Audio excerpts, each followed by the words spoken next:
Hello, thanks for being in a brand new video. This time I have an unboxing of the Xiaomi Redmi Note 13 Pro Plus 5G. Let's get started.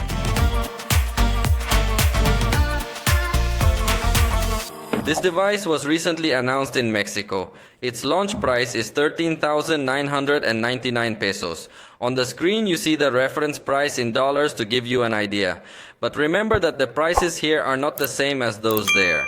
In Mexico, this device is exaggeratedly expensive, although promotions, discounts and more may apply later. But let's take a look inside the box.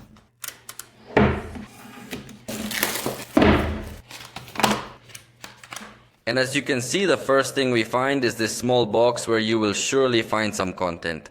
We have the tray to extract the SIM card, we have the papers of a lifetime, and finally a case.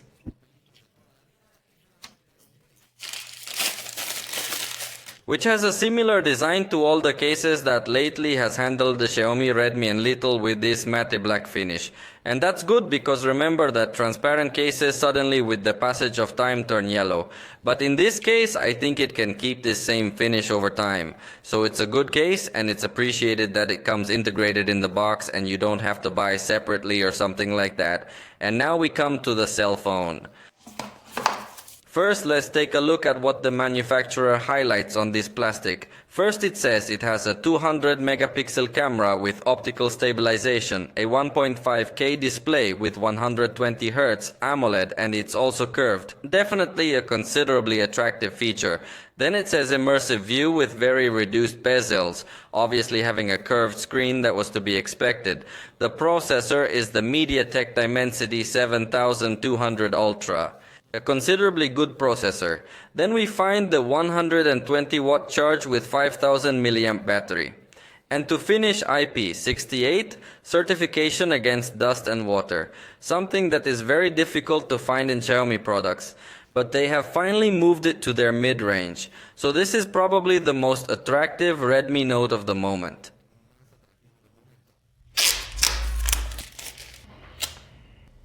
And definitely that it is a very nice looking device. It is curious, this dual finish on the back cover. Although in fact in this part it comes like divided into a small grid. And as you notice, it comes with a much more reflective finish on the top. Although on the bottom part anyway it's also reflective, but not as reflective. Let me turn this device on and we see that rather in the box. We come across the charger and the cable. It's 120 watts, this charger. In this case I have the European connector. But obviously if you buy it with official distribution you should get the correct adapter. It's a pretty powerful charger.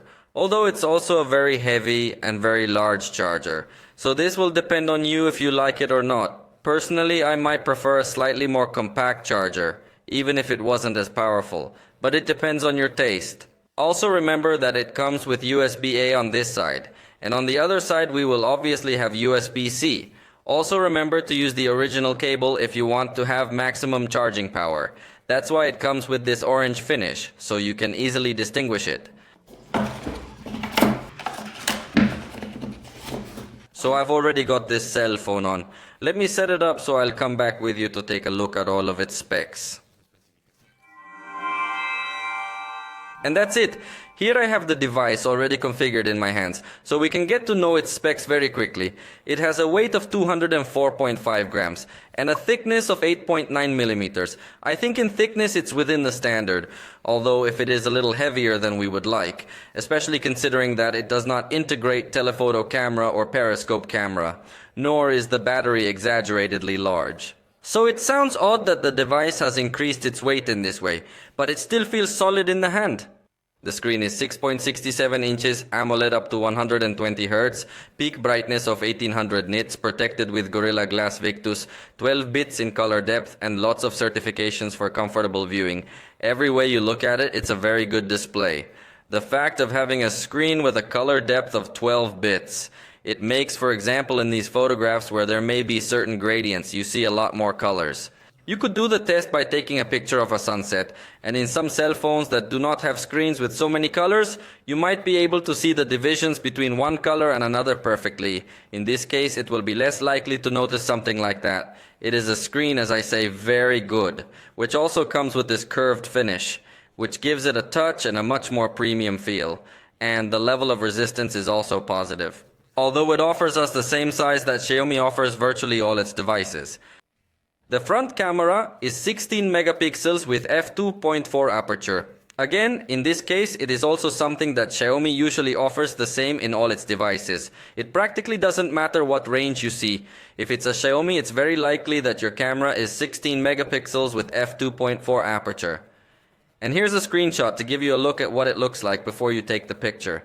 And notice how we have a very overexposed area in the back. After taking the picture, I think it makes a better balance. It still feels a little overexposed though, so it does not seem to me such a spectacular front camera. I think that for the price we could demand something a little more advanced, although it does look like a good picture anyway.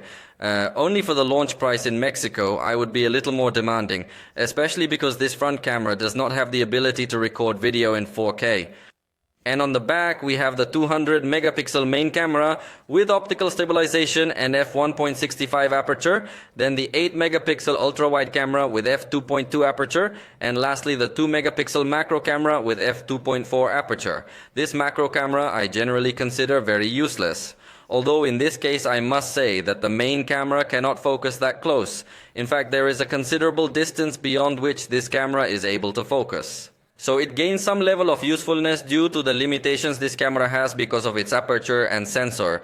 Look, this is an example of the ultra-wide camera. It looks to me like it has a good capture, a good level of detail. Overall, I liked it as a first look. Then I have here the photograph with the main camera. And then I started to zoom in a little bit. Notice, this is a photograph with 2x digital zoom. Although apparently it does manage to maintain optical quality by cropping the sensor. Next I have a photograph with 4x digital zoom, which also looks very good, and the maximum zoom is 10x, and I insist that it looks very good. It does seem to make good use of the 200 megapixel sensor, so even though it doesn't have a dedicated zoom camera, I think it does a good job without being its specialty. In fact, this is a 200 megapixel photograph, and watch how close I can get to notice all that detail. At first the screen shows the details a little blurry, because the cell phone is trying to load all that information, so it feels a little bit sluggish when it's displaying these images. But it's really surprising the level of detail that it's capable of. Look, it's tremendous, and notice this is the result of the macro camera. I think it does a decent job. This is the result you would get with the main camera zoomed in, so they're very similar, but I think somehow the macro camera does gain a little bit more detail or contrast, although I would like it to be 5 megapixels for even better quality. Here I was trying to zoom in a bit with the main camera, to take some alternative pictures, but I think the macro camera did end up liking me a bit more on this model, although I insist that it is due to the limitations that the front camera has. To focus on these small objects, and lastly I took a portrait picture.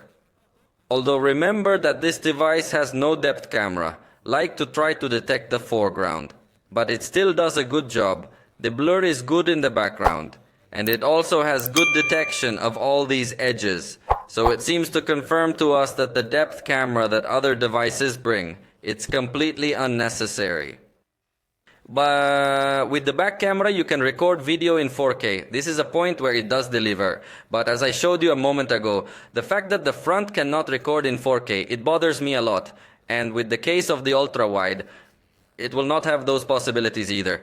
The battery is 5000 milliamps, supporting 120 watts charge with charger included. That's definitely a very good thing. The battery obviously stays about average. But the charger is going to help us recover power very quickly.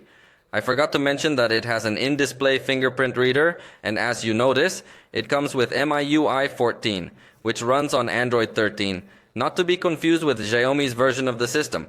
In this case, I'm already getting an update. I should upgrade to HyperOS as well, to have a better system. But in this case, is not getting it yet. Anyway, I'm going to install all possible updates before recording the video review.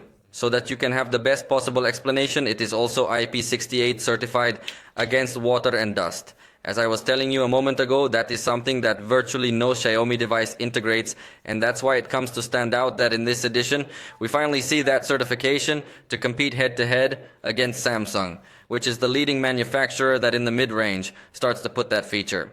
It comes with 12 GB of RAM, plus 6 virtual. The storage is 512 GB, so definitely both in RAM and storage. It's a complete beast. We have way too much storage space. This 512 space, you usually only see it on the devices. Most expensive in the entire industry. That's why it really stands out that you have this capacity in a mid-range device. And lastly, the processor is the MediaTek Dimensity 7200 Ultra. So let's put a benchmark on it to measure roughly what its power is, and we'll come back when this device is done, this test. And that's it, we have the results. 1125 points in single core and 2687 on multi-core. I think it's a good processor, although I wouldn't say the most powerful that we could find. Still remember that in the video review, we're going to do a test with various games, various applications, video editing, and many more things. So you can be sure how powerful it can be. For the moment, we have reached the end of this video. If you liked it, you know you can tell us, and we'll see you next time.